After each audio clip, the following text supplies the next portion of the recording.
মামন, আজকে তো পাপা মাংস এনেছে বাজার থেকে। তুই মাংসের চপ খাবি? অনেকদিন ধরে তো বলছিলি মাংসের চপ খাবো, চল তাহলে আজকে বানিয়ে দেবো। হ্যাঁ মা, বানিয়ে দাও, খাবো।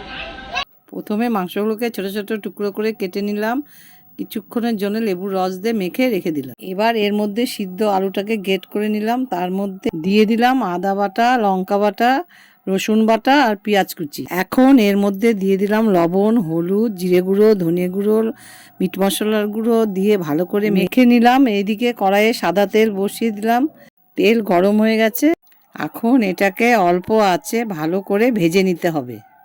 দেখো আমার এটা ভাজা হয়ে গেছে, এখন এটাকে নামিয়ে নিব। এবার এর মধ্যে দিয়ে দেবো চালের গুঁড়ো, বেসন, ময়দা আর অল্প পরিমাণ খাবার সোডা দিয়ে ভালো করে এটাকে মাখিয়ে নেব। এবার এটাকে চপের আকারে তৈরি করে নিলাম। আর এদিকে কড়াইয়ে সাদা তেল গরম করতে বসিয়ে দিলাম। এবার একটি বাটিতে অল্প পরিমাণে বেসন গুলিয়ে নিলাম আর অল্প বিস্কুটের গুঁড়ো নিয়ে নিলাম।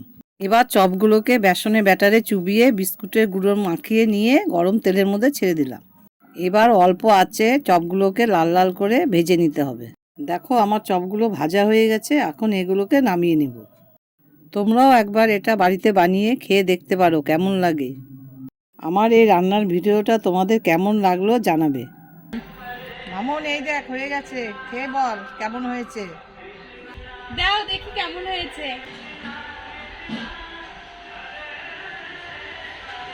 কেমন হয়েছে রে? খুব সুন্দর হয়েছে।